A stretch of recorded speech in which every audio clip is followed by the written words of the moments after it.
ሰላም ጤና ይስጥልን አድማጭ ተመልካቾቻችን ሚያዝያ 30 2018 ዓ.ም ላይ እንገኛለን። በሚያዝያ የመጨረሻው ወር ላይ ነው የምንገኘው። በሰዓት የተለያዩ የ24 ሰዓት መረጃዎችን ይዤ መጥቻለሁ። መረጃና ዘገባዎችን እየተከታተላችሁ አብራችሁ እንድትቆዩ ነው በአክብሮት የምጋብዛችሁ። የተለያዩ መረጃዎችን ይዣለሁ። በርካታ መረጃዎችን ይዣለሁ። ዲፕሎማሲያዊ፣ ወታደራዊና ፖለቲካዊ መረጃዎችን ይዣለሁ። በአማራ ክልል የቀጠለውን ጦርነት ተከትሎ ወረዳዎችን መከላከያ እንዲሁም ደግሞ ለምርጫ የተዘጋጁ የነበሩ የብልጽግና ባለስልጣናት ለቀው ወጥተዋል ተብሏል። ከዚህ ጋር በተያያዘ ዝርዝር መረጃዎችን የማደርሳችሁ ይሆናል። በተለይ በጎንደር ቀጠና በጉና ተራሮች ዙሪያ ያለውን አጠቃላይ ሁኔታ በተመለከተ ዝርዝር መረጃዎችን ይዣለሁ። ዛሬም የድሮን ስምሪትና የአየር ኃይል ስምሪት ተደርጓል። 2 ድሮኖች በአካባቢው ዝቅ ብለው አሰሳና ቅኝት እያደረጉ ነው የሚገኙት። ትላንትና የድሮን ጥቃት ተፈጽሟል። ይህንን ጨምሮ በአካባቢ በተደረጉ ውጊያዎች የደረሰ ከፍተኛ ሰብአዊ፣ ቁሳዊ ጉዳትን በተመለከተ ዝርዝር መረጃዎች፣ በተመሳሳይ እንደዚሁ ከአዊ ዞን እንጅባራና ቲሊሊ የተውጣጣ ኃይል ወደ ሰከላ መገንጠያ እንቅስቃሴ ላይ በነበረበት ሰዓት በተፈጸመ ደፈጣ ጥቃትና በተደረገ የግንባር ውጊያ የደረሰውን ጉዳት ጨምሮ በተለያዩ አካባቢዎች የብልጽግና ባለስልጣናት የምርጫ ሰልፎችን እንዲሁም ደግሞ የምርጫ ባነሮችን እየበተኑና እጩዎቻቸውን እያስተዋወቁ ባሉበት በዚህ ሰዓት በተደረገው ውጊያ ወረዳዎችን ለቀው እየወጡ መሆናቸው እንግዲህ መረጃዎቹ ያሳያሉ። እነዚህም በዝርዝር አደርሳቸዋለሁ። በትግራይ ያለው አጠቃላይ ሁኔታም እንደዚሁ የተለየ ባህሪ ነው ያለው። ከመቀሌ እስከ አክሱም ድረስ ስብሰባዎች እየተደረጉ ነው። ከፍተኛ የሆነ ወታደራዊ እንቅስቃሴ እየተደረገ ነው ከቦታ ቦታ። ከሱዳን እስከ መቀሌ ባሉት ጉዳዮች ላይ አዳዲስ የማለዳ መረጃዎችን ይዣለሁ። በዝርዝር አደርሳችኋለሁ። እየተከታተላችሁ አብራችሁ እንድትቆዩ ነው በአክብሮት የምጋብዛችሁ። ደብረጽዮን ወደ ስልጣን ከመጣ በኋላ ዛሬ መጀመሪያውን ስብሰባ እያደረገ ይገኛል። ቢሮውንም በኃይል ሰብረው ማህተምና ሌሎች ቁሳቁሶችን መውሰዳቸውን ገልጸዋል። ለዚህ ጉዳይ ደግሞ ለሚዲያዎች ማብራሪያ ለመስጠት ከአፈ ጉባኤ የተጻፈ ደብዳቤ ይዘናል እያሉ ነው የሚገኙት። ከዚህ ባሻገር ወታደራዊ እንቅስቃሴዎችን በተመለከተ ግን አዳዲስ መረጃዎች አሉ። ከሱዳን እስከ መቀሌ ድረስ ትከታተሏቸዋላችሁ። እንደዚሁም ደግሞ በመከላከያ በኩልም እንደዚሁ ተጨማሪ ኃይል በ5 ግንባሮች በአፋር፣ በራያ፣ በጠለምት፣ በዋግ ኽምራና በወልቃይት ግንባር ተጨማሪ ኃይል እየገባ ሲሆን እንግዲህ የመጨረሻው ጊዜ እየመጣ መሆኑን የሚያሳየው ደግሞ ምክትል ኢታማጆር ሹም ጀነራል አበባው ታደሰ ወደ ወልቃይት ከገባ ዛሬ 4ኛ ቀኑ ነው። በግንባርና በአካባቢው ይገኛል። ከዚህ ጋር በተያያዘ ለአማራ ክልል የብልጽግና አመራሮች እንደዚሁ መመሪያና ትዕዛዝ አስተላልፏል ተብሏል። ይህንንም በተመለከተ እንደዚሁ በዚህ ሰዓት በዝርዝር ከማደርሳቸው መረጃዎች መካከል ይገኙበታል። እየተከታተላችሁ አብራችሁ እንድትቆዩ ነው በአክብሮት የሚጋብዛችሁ። ሀሳብ አስተያየት ቢኖራችሁ ጥቆማ ዜናችሁ@gmail.com ላይ ልታደርሱ ትችላላችሁ። ብዙ አስተያየቶችን ተመልክቻለሁ። በተለይ ማህበራዊ ሚዲያ ላይ ያለው የአማራውን አንድነት የሚከፋፍሉ የሚዲያ ስምሪት የወሰዱ አካላትን በተመለከተ ብዙ አስተያየቶችን ልካችሁልኛል። አመሰግናለሁ። ይሄ እንግዲህ ጊዜው ሲያልፍ ብዙዎቹ የሚያፍሩበት የሚሳቀቁበት ይሆናል። ይሄ ጊዜ ማለፉ አይቀርም። የአማራም አንድነት እንግዲህ ተጠብቆ ይቀጥላል። በአስቸጋሪ ሁኔታዎች ውስጥ የሚገኘው ትግል እንግዲህ ከግራም ከቀኝም በርካታ ጥላቶች የውስጥና የውጭ ጥላቶች ባሉበት ሁኔታ ከውስጥ ደግሞ እየጠቀሙ እየመሰሉ እንደዚሁ የሚበትኑ እንዲሁም ደግሞ እየጎዱ የሚስሉ ደግሞ የሚጠቅሙ የተለያዩ ክስተቶች እየተስተናገዱ ነው የሚገኙት። ለማንኛውም እንግዲህ ይህንን ተመልክቻለሁ። አመሰግናለሁ። ብዙዎቹ በሜሴንጀር ልካችሁልኛል። ከዛ ባሻገር እንደዚሁ ከተሰሙ ዲፕሎማሲያዊ መረጃዎች መካከል ደግሞ በአፍሪካ ቀንድ እንግዲህ ከመረጃ በተመለከተ ከወጡ መረጃዎች መካከል ከአስመራ ወደ አስመራ የእስራኤልና የአሜሪካ ዲፕሎማቶች ተንቀሳቅሰዋል የሚል መረጃ ወጥቷል። ምንም እንኳ መረጃው ከኤርትራ በኩልም ከኢትዮጵያ በኩልም ኦፊሻል ከአሜሪካ በኩልም እንዲሁም ደግሞ ከእስራኤል በኩልም ኦፊሻል ያልተገለጸና ያልተረጋገጠ ቢሆንም በብልጽግና ዋና ዋና የሚዲያ ገጾች በኩል እንደዚህ አይነት መረጃ አሁን ከደቂቃዎች በፊት ወጥቷል። ይህ መረጃ እንግዲህ የተሰራጨው ዋና ዓላማው ምንድን ነው የሚለውን አንድምታ ጨምሮ የተለያዩ መረጃዎችን አድርሳችኋለሁ። ይህንን መረጃ ማስቀደም ልጀምር። ወደ ችሎት መረጃዎች እንሄዳለን። ዮሐንስ ቧያለው ፎቶግራፍ እና ምስል ተሰራጭቶ ብዙዎቹ ሀዘናቸውን እየገለጹ ነው። እንግዲህ ያለበትን የጉስቁልናና ያለበትን ሁኔታ በተመለከተ በሱ ጉዳይም እንደዚሁ የችሎት መረጃዎችና ተዛማጅ አስተያየቶችን አዘጋጅቻለሁ፣ አደርሳችኋለሁ። ወደ አስመራ ወጣ የተባለው መረጃ እንመልከተው። እንግዲህ ከመጨረሻ ከደቂቃዎች በፊት ከወጡ መረጃዎች መካከል የአሜሪካና የእስራኤል ከፍተኛ የልዑካን ቡድን ወደ አስመራ ገብተዋል የሚል መረጃ ነው። ይሄ መረጃ እየተሰራጨ የሚገኘው የብልጽግና ከፍተኛ የሚዲያ ሰራዊት በሚባሉት በኩል ነው እየተሰራጨ ያለው። አስመራ የገቡት የሁለቱ ሀያላን ሀገራት ልዑካን ቡድን እንደዚሁ ኤርትራና ኢትዮጵያን ለማነጋገር ለማሸማገል፣ ከዛ ባለፈ ደግሞ ኤርትራ ለኢትዮጵያ አሰብን እንድትመልስ ለማድረግ እና በተመሳሳይ ጉዳዮች ላይ በኤርትራ ላይ የተጣሉ ማዕቀቦችን ለማንሳት ነው የሚል ይዘት ያለው መረጃ ነው የተሰራጨው። ልብ በሉ አድማጭ ተመልካቾች፣ ይህ መረጃ ከአሜሪካ፣ እስራኤል፣ አስመራ፣ አዲስ አበባ በይፋ አልተረጋገጠም። መረጃው ግን በዚህ ልክ ተሰራጭቷል። ከዛ ባለፈ ደግሞ አብሮ ከወጡ መረጃዎች መካከል ኢትዮጵያ ከግብጽ ጋር እንደዚሁ ንግግር እያደረገች ነው፣ አባይ ወንዝን በተመለከተ በአሜሪካ አሸማጋይነት የሚሉ መረጃዎች ናቸው የወጡት። እነዚህ መረጃዎች እንግዲህ ሲታዩ ከላይ ዝም ብሎ ተንደርድሮ ወርዶ ኤርትራን ከእስራኤልም ከአሜሪካም ከዋሽንግተን ሄዶ አሰብን ለኢትዮጵያ መልሽ ማዕቀብ እናነሳልሻለን የሚል ድፍረት የተሞላበት ዲፕሎማሲያዊ ጥያቄ ያቀርባሉ እስራኤልና አሜሪካ ተብሎ እንግዲህ መጠበቅ ምናልባት ትንሽ አስቸጋሪ ነው የሚሆነው። ከኢትዮጵያ ምን ጥቅም ሊያገኙ ነው እነዚህ ሀገራት ከኤርትራ ጋር ይህን ያክል የሰጥቶ መቀበል ጥያቄ የሚያቀርቡት የሚለው አብሮ የሚታይ ቢሆንም በቅርብ ጊዜ ኢትዮጵያና ኤርትራ ያሉበትን ውጥረት ተከትሎ እስራኤልና ኢትዮጵያ ደግሞ የገቧቸው ወታደራዊ ስምምነቶችና ከሶማሌላንድ እስከ ሀርጌሳ እስከ አዲስ አበባ እስከ ቴልአቪቭ ድረስ ያሉ አንዳንድ ጉዳዮች አሉ። ግን ይሄ መረጃ ዋና ዓላማው የሚመስለው ህወሓትን ጫና ውስጥ ለመክተት ነው። ኢትዮጵያ ከካይሮ ጋር እየተነጋገረች ነው። ኢትዮጵያ ከአስመራ ጋር እየተነጋገረች ነው። እናንተ የት ላይ ናችሁ የሚል ጫና ውስጥ ለመክተት የታሰበ ነው የሚመስለው። ለማንኛውም እንግዲህ ይህ መረጃ በሶስተኛ ወገን ስማቸው በተጠሩ ሀገራት የሚረጋገጥ ከሆነ አብረን የምናየው ይሆናል። ለአሁኑ ግን የተሰራጨው መረጃ ግን ህወሓት ላይ ጫና ለመፍጠር ያለመ ፕሮፓጋንዳ ከመሆን ያለፈ አይመስልም። በእርግጥ ዘገባዎች በኤርትራ ላይ የተጣሉ ማዕቀቦችን ለማንሳትና ከኤርትራ ጋር ዲፕሎማሲያዊ ግንኙነቷን ለማሻሻል አሜሪካ እቅድ መኖሯን ሮይተርስን ጨምሮ ዘ ስትሪት ጆርናል በተደጋጋሚ ሰሞኑን የዘገቧቸው ዘገባዎች ናቸው። እንግዲህ ከዚህ በመነሳት ይሄ ጉዳይ እየተሰራጨ ነው። ይሄ ጉዳይ በመረጃ ክብደት ደረጃ ሲታይ ቀላል መረጃ አይደለም። እንግዲህ አስመራ ያለውን አጠቃላይ ዲፕሎማሲያዊ፣ ወታደራዊ፣ ፖለቲካዊ እንዲሁም ቀጠናዊ ውጥረት የሚለውጥ ከዛ ባለፈ በኢትዮጵያና በካይሮ መካከል ያለውን የአባይ ፖለቲካንን በተመለከተ የሚለውጥ እንግዲህ ከዚህ በፊት ኢትዮጵያ አባይ ውሃ እየሞላ ሆኖ አልደራደርም ማለቷ ይታወቃል።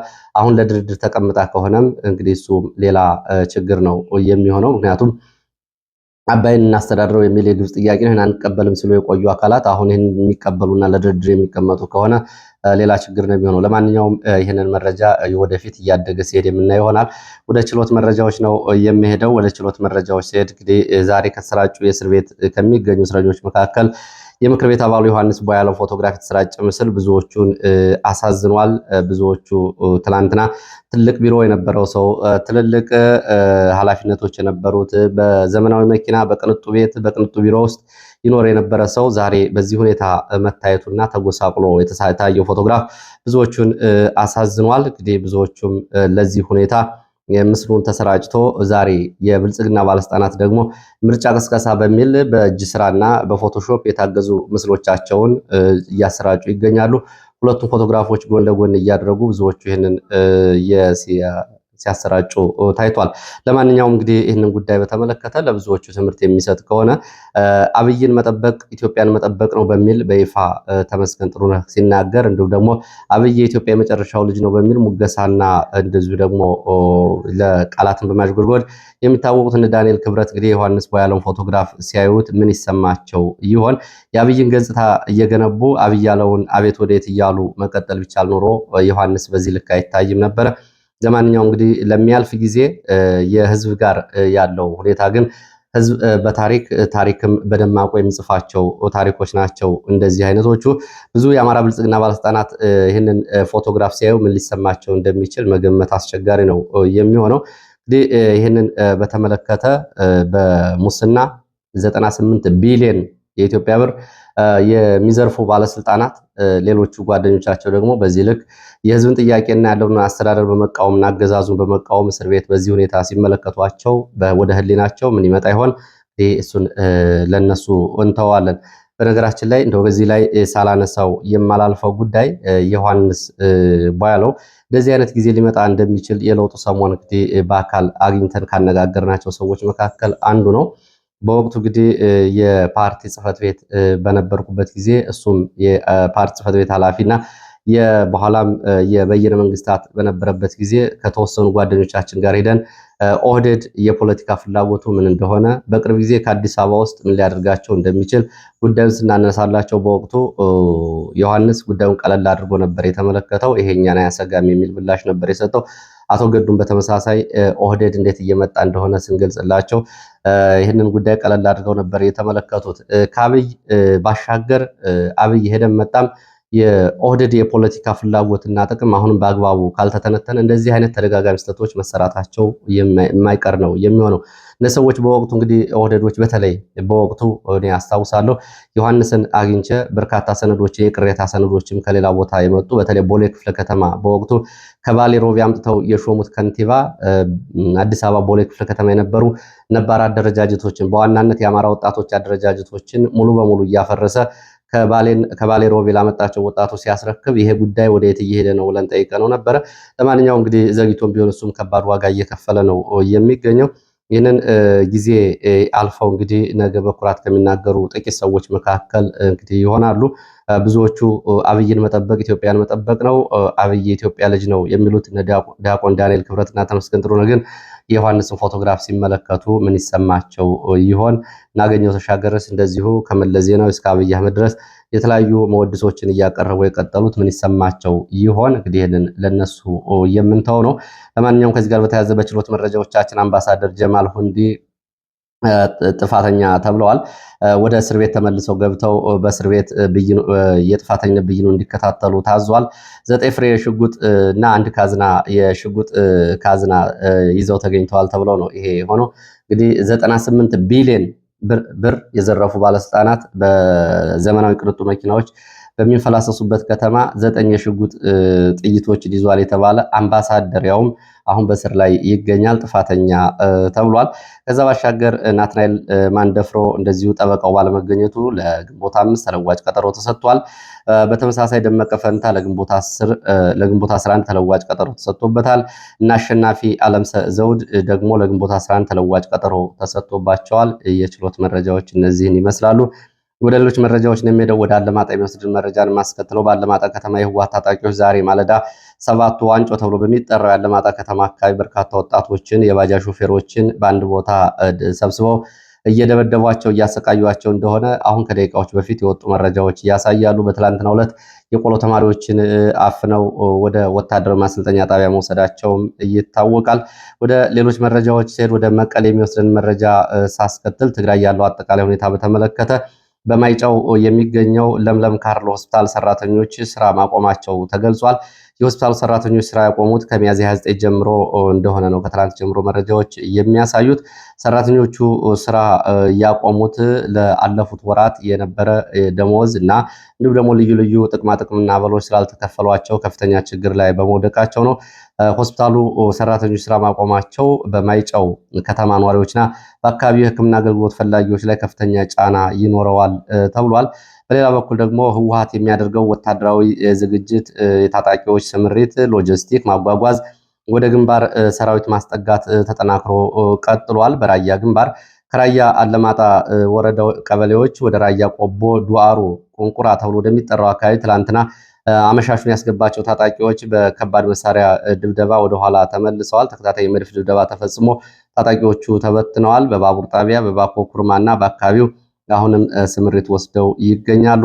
በእነዚህ አካባቢዎች ስምሪት ለመውሰድ የተንቀሳቀሱ ታጣቂዎች የአርሚ 43 አባላት እንደሆኑ ነው የተገለጸው። በተፈጸመው የመድፍ ድብደባና የከባድ መሳሪያ ጥቃት የደረሰው ጉዳት በውል አልታወቀም። በሌላ መረጃ በሽሬ ቀጠና ደግሞ በሽሬ ቀጠና ከሽሬና አካባቢው ለሁለተኛ ቀን ታጣቂዎች በአይሱዙ ተሽከርካሪዎች ተጭነው ወደ ሽራሮ እየተጓጓዙ እንደሆነ መረጃዎች ገልጸዋል። በዚህ በተሽከርካሪዎች ሎጂስቲክ የጦር መሳሪያም ጭምር እየተጓጓዘ እንደሆነ ተገልጿል። ከትግራይ ወደ ራያ መሆንም እንደዚሁ ተጨማሪ ተሽከርካሪዎች ታጣቂዎችና ሎጂስቲክ ጭነው ተንቀሳቅሰዋል። የአርሚ 35 ዋና አዛዥ የክፍለ ጦርና የኮር መሪዎችን ስብሰባ ጠርቷል። ወደ ሽሬ ከደደቢት ደብረ አባይና አካባቢው የአርሚ አዛዦች ወደ ሽሬ ለስብሰባ ሄደዋል። ግዳጅና ስምሪት ለመቀበል ከሽሬ ወደ ሽራሮና ተከዜ አቅጣጫዎች እንደዚሁ ስምሪት ይሰጥባቸዋል ተብሏል። ሌላው አክሱም እንደዚሁ ትላንትና ተመሳሳይ ስብሰባ ነበር። አትርኖስ ፋንታሲ ተብሎ የሚጠራ ሆቴል የህወሓት ወታደራዊ አዛዦች በዚህ ቀጠናና ግንባር የሚገኙ ስብሰባ አድርገዋል። የስብሰባው ዓላማ ስለሚጣለው የአስቸኳይ ጊዜ አዋጅና ስላፈጻጸሙ እንዲሁም ደግሞ ስለ ቀጣይ ዘመቻዎች እንደነበር የመረጃ ምንጮች ገልጸዋል። የስብሰባው በሌላ ስብሰባ ደግሞ እንደዚሁ አድዋም ተመሳሳይ ስብሰባ ነበር። ቀጠናዊ ስብሰባ ተደርጓል። በአድዋው ስብሰባ ላይ የህወሓት ከፍተኛ የፖለቲካ መሪዎችም ተገኝተዋል ተብሏል። አጀንዳው በዝርዝር አልታወቀም። በሌላ በኩል በዛሬው ዕለት እንደዚሁ የመቀሌ የታደሰ ወረደን ቢሮ በኃይል ሰብረው የቢሮ ቁሳቁሶችን የወሰዱት ደብረ ጽዮን ዛሬ ስብሰባ እያደረጉ መሆናቸውን መረጃዎች ገልጸዋል። ጀነራል ታደሰ ወረደ ቢሮ ከገባ 3ኛ ቀን አልፎታል። የደብረ ጽዮን ቡድን ማህተምና ሌሎች ሰነዶችን ዛሬ ወስዷል። ወደ ቢሮው ተመልሶ ገብቷል። ደብረ ጽዮን የመጀመሪያ የካቢኔ ስብሰባውን ዛሬ በዚህ ሰዓት እያደረገ ይገኛል። ዛሬ ደብረ ጽዮን ለጋዜጠኞች መግለጫ ይሰጣል ተብሎ ይጠበቃል።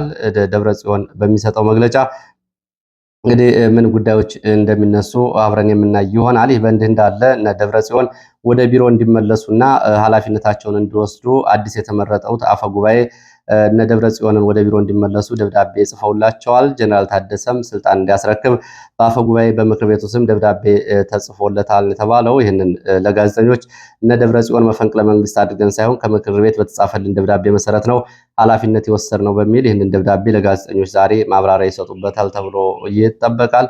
የደብዳቤው የተጻፈው በአፈ ጉባኤ ወይዘሮ ኪሮስ ሀጎስ እንደሆነ የመረጃ ምንጮቹ ይህንን ገልጸዋል። እንግዲህ በእንዲህ እንዳለ በአጠቃላይ ወታደራዊ ዝግጅትና ስምሪትን በተመለከተ ከመቀሌ ከተማ ካሉት አርሚዎች የተውጣጣ የሰው ኃይል ወደ ሽሬ እየተጓጓዘ ነው። ከአርሚ 60 ከቆላ ተንቤን ወደ አብያዲ ከተማ ወደ ሽሬ ኃይል ተንቀሳቅሷል። ከሽሬ ወደ ሽራሮና ተከዜ አቅጣጫም እንደዚሁ ተጨማሪ ኃይል ስለመንቀሳቀሱ የመረጃ ምንጮች ገልጸዋል። ከዚህ ባሻገር እንደዚሁ ከመቀሌ ሱዳንን በተመለከተ ከትግራይ ወደ ሱዳን በኤርትራ በኩል ታጣቂዎች እንዲወጡና ሱዳን ላለው አርሚ 70 ተጨማሪ ኃይል እንዲሆኑ እንቅስቃሴ እየተደረገ መሆኑንም የወጡ መረጃዎች ገልጸዋል። በዚህ መሰረት ትግራይ ከሚገኘው አርሚ 22 እና አርሚ 60 ጀነራል ህንፃ ከሚመሯቸው ታጣቂዎች የተውጣጣ የህወሓት ታጣቂዎች ቡድን ወደ ሱዳን ሊያመራ ዝግጅት ላይ መሆኑን የወጡ መረጃዎች እያሳያሉ። ሱዳን የሚገኘው የአርሚ 70 አዛዥ ጀነራል ሙዘይ መኮንን እንዲሁም ደግሞ ምክትሉ ብርጋደር ጀነራል ወዲ ፊደል፣ ሎጂስቲክ ኃላፊው ወዲ ተወልደ፣ ኮሎኔል የሰው ኃይል ኃላፊው ኮሎኔል ይርጋ መረጃ ምሩጽ እንዲሁም ደግሞ ሀብትና ሎጂስቲክም በተመሳሳይ ኮሎኔል እዝራ ናቸው። አሁን እነሱ አርሚ 70ን በተለያየ መካናይዝድ እና እግረኛ ለማደራጀት ከፍተኛ ጥድፊያ ላይ መሆናቸውን ነው። ለዚህ ነው ተጨማሪ ታጣቂ ከትግራይ ወደ አካባቢው እንዲጓጓዝ እየተደረገው። በዚህ በሱዳን የሚገኘው የአርሚ 70 ታጣቂ እንደዚሁ ሰሞኑን አርኤስኤፍ በብሉናይል ግዛት በሚያደርጋቸው ውጊያዎች ከሱዳን አልቡርሃን ጎን ተሰልፋችሁ ተዋጉ የሚልም ትዕዛዝ ተሰጥቷል። ይሄ ዘመቻ የራሳችን ዘመቻ ነው። አርኤስኤፍ የሚያሸንፍ ከሆነ እኛ ተሸነፍን ማለት ነው። ስለዚህ አርኤስኤፍን መውጋት አለብን ከአልቡርሃን ጎን በሚል ጥያቄ ለታጣቂዎቹ ቀርቦላቸዋል። እንዴት እንደሚፈጸም እንግዲህ እየተከታተል መረጃውን አብረን የምናየው ይሆናል። ወደ ሌሎች መረጃዎች ከመሄደ በፊት እንደዚሁ በአማራ ክልል እየተፈጸመ ያለውን የወሲብ ጥቃትና ከጦርነቱ ጋር በተያያዘ እየተፈጸሙ ያሉ ሰብአዊ ድርጊቶችን በተመለከተ ባለፈው ቢቢሲ አንድ ዘገባ አጋልጦ ነበር። ቢቢሲ በዘገባው እንግዲህ ሽልማቱን አሸናፊ መሆኑ ነው መረጃዎች የገለጹት። የሽልማቱ ምርጥ ፊቸር ዘገባ በሚል በዓለም አቀፍ ደረጃ አሸናፊ ሆኗል። ይሄ ዘገባ የያዘው ጉዳይ እንግዲህ በአማራ ክልል በጎንደር ቀጠና በተለይ ክምር ድንጋይና አካባቢው አስገድዶ መድፈር የተፈጸመባቸውን ሴቶች ታሪክ የያዘ ነው። እድሜያቸው ከ18 ዓመት በታችና ከዛ በላይ የሆኑ ወጣቶች በወቅቱ እንግዲህ ቢቢሲ ይዞት የወጣው ዘገባ ብዙዎቹን እንባ ያራጨ ነበረ። በሞት ይሻለኛል፣ ክብሬ ተነክቷል በሚል ሴቶች የሰጧቸው ቃለ ምልልሶች ቢቢሲ ርዕስ አድርጎ ይዟቸው ወጥቶ ነበረ። እንግዲህ ዘገባ ነው አሁን አሸናፊ የሆነው በዓለም አቀፍ ደረጃ ከዘገባዎች ተወዳድሮ ዘ ታይምስ፣ ዘ ጋርዲያን እንዲሁም ደግሞ ሲኤንኤን እና የመሳሰሉት ሚዲያ ዘገባዎች ጋር ተነጻጽሮ ነው በአምነስቲ ዩኬ አዋርድ አሸናፊ የሆነው። ይሄ ዘገባ አሸናፊ መሆኑ እንግዲህ ዓለም ትኩረት የነፈገው በአማራ ክልል ያለው ጦርነት እንደገና የሚዲያዎችን ትኩረት የሚስብበትን አጋጣሚ ፈጥሯል። ይሄ ዘገባ አዋርዱን ካሸነፈ በኋላ ምን አይነት ዘገባ ነው በሚል ሚዲያዎች አሁን እንደገና እየተቀባበሉት እንዲሁም ደግሞ ዘገባውን ተመልሶ ታሪኩንና የዘገባውን ይዘት ለመመልከት እየተጣደፉ ነው የሚገኙት። እንግዲህ በዚህ ዘገባ ላይ ብዙዎቻችሁ እንደምታስታውሱ አድማጭ ተመልካቾች በወቅቱ በሰቆቃ ያጋለጡ እና ለቢቢሲ ቃለምልስ የሰጡ ተጎጂዎች የተናገሯቸው ቃላት ከአእምሮ የሚወጡ አይደሉም። ተበላሽቻለሁ የሚል የሴት ታዳጊዎች ድምፅ ጭምር ነው እንግዲህ ንግግርን ጭምር ነው ቢቢሲ ይዞ ወጥቶ የነበረው። በዚህ ዘገባ እንግዲህ የአሸናፊ መሆኑ ወደፊት በአካባቢው እየተፈጸመ ላለው ሰብአዊ መብት ጥሰት ከፍተኛ ትኩረት እንዲሰጥ የሚያደርግ ነው። እንግዲህ ብዙዎቻችሁ ወደኋላ ተመልሳችሁ ልታነቡት ትችላላችሁ። ይሄ በተለይ ባለፈው ወር የወጣውን ዘገባ ከፈለጋችሁ እንግዲህ በተለያዩ ማህበራዊ ሚዲያዎች ታገኙት ትችላላችሁ። በወቅቱ እንግዲህ ቢቢሲ 6 ወራትን በጥንቃቄ እየፈጀ ምርመራ ዘገባ አድርጎ ብዙዎቹን አነጋግሮ በ6 ወራት ውስጥ የተደፈሩ ሴቶች እስከ መውለድ እንዲሁም ደግሞ ህይወታቸው ያለበት ሁኔታ ጭምር ተከታትሎ ተከታታይነት ያላቸውን ዘገባ ይዞ በመውጣት ነው ይህንን ዘገባ ያሰራጨው። ወደ ሌሎች መረጃዎች እሄዳለሁ። ወደ ሌሎች መረጃዎች ሲሄድ እንግዲህ በህወሓት እንቅስቃሴ ባለበት ሁኔታ ተጨማሪ መከላከያ ኃይል ወደ 5ቱም አቅጣጫዎች እንዲጠጋ ትዕዛዝ ተሰጥቷል። አሁንም በአፋር፣ በራያ፣ በዋግ፣ በጠለምት፣ በወልቃይት በኩል ተጨማሪ ኃይል ከሌሎቹ የኢትዮጵያ አካባቢዎች እየተጠጋ እንደሆነ መረጃዎች ገልጸዋል። ዛሬም ተጨማሪ ኃይል በአዋሽ በኩል እንዲሁም ደግሞ በባህር ዳር ጎንደር መስመር ተጨማሪ ኃይል እየተንቀሳቀሰ ይገኛል። ይህ በቀጠለበት ሁኔታ ምክትል ኢታማዦር ሹም ጀነራል አበባው ታደሰ ወደ ወልቃይት ገብቷል።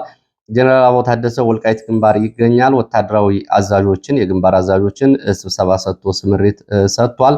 ይህ በእንዲህ እንዳለ ደግሞ ለናረጋ ከበደ ደግሞ ሌላ የግምገማ አቅጣጫ ስምሪት ሰጥቷል። ጀነራል አበባው ከህወሓት አንጻር በሁለት ግንባሮች በቅርብ ጊዜ ጦርነት ይቀሰቀሳል የሚል መረጃ እንደደረሳቸውና ለዚህ እናረጋ ከበደ ያላቸውን ዝግጅት እንዲያሳዩና ተጨማሪ ሚሊሻና ኃይል እንዲያስጠጉ ለናረጋ ከበደ ትዕዛዝ ሰጥቷል። እናረጋ ከበደም እንደዚሁ ካቢኔያቸውን ለድጋፍና ለሚሊሻ ምልመላ በሚል ከባህር ዳር እንዲያስወጡና ወደ ተለያዩ የዞንና ወረዳዎች እንዲበትኑ ትዕዛዝ ተሰጥቷል። ይህንን እነ አረጋ ከበደ አቅም ኑሯቸው ያደርጉታል የሚለውን ጉዳይ አብረን የምናየው ነው የሚሆነው። ጀነራል አበባው በወልቃይት ግንባር፣ በሱዳን፣ በኤርትራና በትግራይ በኩል ባሉ ግንባሮች ስለመንቀሳቀሱ ነው መረጃ ምንጮች የገለጹት። በተለይ ባለፈው ማክሰኞና ሮብ ጀምሮ በዚህ ቀጠና ይገኛል። እንግዲህ ያው ወደየት እየሄደና ጦርነቱ ጫፍ ላይ መድረሱን የሚያሳይ ነው ይሄ መረጃ። ወደ ሌሎች መረጃዎች እሄዳለሁ። ወደ ሌሎች መረጃዎች ሲሄድ ወደ ደቡብ ጎንደር ቀጠና ያሉ መረጃዎችን የማስከትለው በደቡብ ጎንደር ቀጠና ጉና ቀጠና ከሰደሙጃ እስከ ሮቢት፣ ከስማዳ እስከ ወገዳ፣ ከጋይንት እስከ ወለላ ባህር፣ ከስቴ እስከ አጎና ድረስ ባሉት አካባቢዎች ያሉ ወታደራዊ ዘመቻዎች የአየር ኃይል ስምሪትን እየተመለከቱ መረጃዎች ናቸው። መረጃ ሮቢት ሰደሙጃ እንግዲህ የስማዳ አካባቢ ያለ አንድ ሌላ ወረዳ ነው። በዚህ መከላከያ ሚሊሻና የብልጽግና አመራሮች ወረዳውን ሙሉ በሙሉ ለቀው ወጥተዋል። ሙሉ በሙሉ ከተማውን ለቀው ወጥተዋል። ወደ ወገዳ ወለላ ባህር የነበረውን ውጊያ ተከትሎ ቆረጣ ውስጥ ገብተናል፣ ከበባ ውስጥ ገብተናል በሚል ነው ወረዳውን ለቆ የወጣው። ፋኖ በፈጸመው የደፈጣ ጥቃት እንደዚሁ በእንቅስቃሴ ላይ በነበረ ኃይል ላይ በአሃዝ ቁጥሩ ያልታወቀ ጉዳት ደርሷል። ከሙጃ ሮቢት ወደ ስማዳ እንቅስቃሴ ላይ በነበረ የብልጽግና ባለስልጣናት መከላከያና እጀባ ይሰጥ የነበረ ሚሊሻ ላይ ከሙጃ ሮቢት የወረዳው ከተማን አሁን ፋኖ ተቆጣጥሮ ነው የሚገኘው። ወደ ስማዳ ስንሄድ ስማዳ ሁለተኛ ቀኑን የያዘ የአየር ኃይል ስምሪት እየተደረገ ነው የሚገኘው። 2 ድሮኖች ዛሬ ጥንዱ ነው ከማለዳ ጀምሮ በስማዳ ወረዳ ወገዳ ዙሪያ ወገዳ፣ ኮሽ፣ ቢርሳች፣ ዜቦ፣ ሰንቻም ተብሎ በሚጠሩት አካባቢዎች የድሮን ስምሪትና ቅኝቶች ስለመደረጋቸው መረጃዎች ገልጸዋል። በእነዚህ አካባቢዎች ቅኝት እያደረጉ ነው ተብሏል። ወገዳ ወጤ ማርያም እስከ ክንደ ሜዳ ተብሎ የሚጠራው አካባቢ ድረስ ወደ ወለላ ባህር እንቅስቃሴ ላይ በነበረ ኃይል ላይ ድንገተኛ የደፈጣ ጥቃት ተፈጽሟል። በዚህ ድንገተኛ የደፈጣ ጥቃት የደረሰው ጉዳት በዝርዝር አልታወቀም።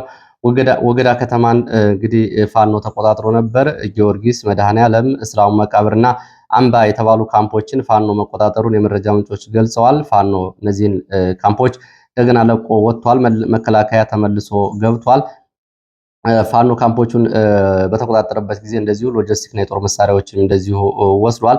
ፋኖ ከተማውን ሲቆጣጠር ወደ ሸሪፍ ጎዴ ተብሎ ወደሚጠራ ተራራ የተሰባሰቡት የዞን የብልጽግና አመራር፣ የወረዳ የብልጽግና አመራሮች እና የጸጥታ አባላት ድሮን ድጋፍ እንዲደረግላቸው አድርገው የድሮን ድብደባ እንዲፈጸም አድርገዋል።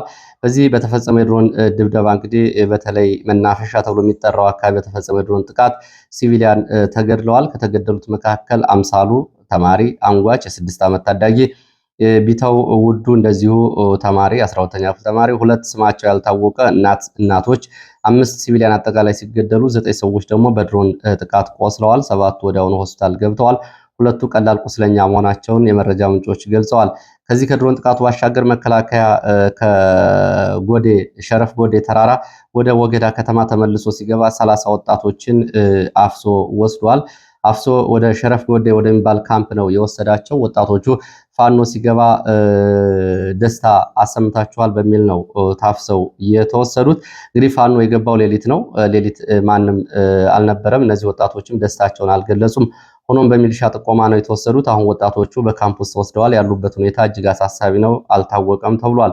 ከዚህ ጋር በተያያዘ እንደዚሁ ወለላ ባህር እዚሁ በጉና በስተ ምስራቅ አቅጣጫ በአራቱም አቅጣጫ በሮች ላይ በነበሩ ዘመቻዎች አንድ ሬጅመንት ኃይል ሙሉ በሙሉ ስለመበተኑ ስለመማረኩና ጉዳት ስለማስተናገዱ መረጃዎች ጠቁመዋል።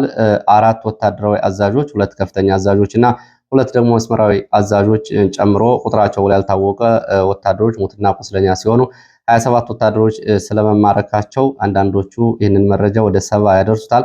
ስለመማረካቸው 2 ተሽከርካሪ ሙሉ ሎጂስቲክ ስለመማረኩ ሬሽን እና የቡድን መሳሪያዎች በነፍስ ወከፍ መሳሪያዎች ተተኳሽ በፋኖ እጅ ስለመግባታቸው መረጃዎች ገልጸዋል።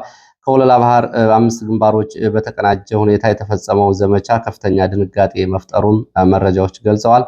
በዚህም እንግዲህ አንድ ለምርጫ ውድድር ዝግጅት ላይ የነበረው ብልጽግና ወረዳዎችን ለቆ ወጥቷል። አሁን ከደብረ ታቦርና ከንፋስ መውጫ ወደ አካባቢው ተጨማሪ እግረኛ ኃይል እየተንቀሳቀሰ ሲሆን እስካሁን አየር ላይ ያሉ ድሮኖች በተመለከተ የተፈጸመው ጥቃት እስካሁን አልታወቀም። በሌላ መረጃችን እንደዚህ ወደ አዊ ዞን ስንሄድ በአዊ ዞን ከቲሊልና እንጅባራ ወደ ሰከላ አቅጣጫ እንቅስቃሴ ላይ በነበረ መከላከያ አድማ ብተናና ሚሊሻ ላይ ድንገተኛና የግንባር ውጊያ ተደርጎ ጉዳት ደርሷል። በዚህ ጉዳት እንግዲህ 60 የሚደርሱ የመከላከያ አድማ ብተናና ሚሊሻ አባላት ስለመደምሰሳቸው 2 ብሬን የቡድን መሳሪያ፣ 3 መገናኛ ሬዲዮ፣ ከ55 ክላሽንኮቭ 80 በላይ ተተኳሽ በፋኖ እጅ ስለመግባቱ የፋኖ መሪዎች ይህንን አረጋግጠው ዘግበዋል። የአስቃጥላ ዲሽቃ ተተኳሾች እንዲሁም ደግሞ 5 መከላከያና 2 ሚሊሻዎች እንደዚሁ ተማርከዋል። ይህንን በተመለከተ ፋኖ አስረስ ማረ እነዚህን አሃዛዊ መረጃዎች ይፋ አድርጓል። ከዚህ ጋር በተያያዘ እንደዚሁ በይሄ ቦታ ልዩ ቦታው ጥቃት የተፈጸመበት ከቲሊሊ ወደ ሰከላ በሚወስደው መንገድ አሽፋ መገንጠያ ተብሎ የሚጠራው ቦታ ከመድረሳችን ቀደም ብሎ የሚገኝ ሮቡ ገበያ ተብሎ የሚጠራ ቀበሌ አካባቢ እንደሆነ የዓይን እማኞች ተናግረዋል።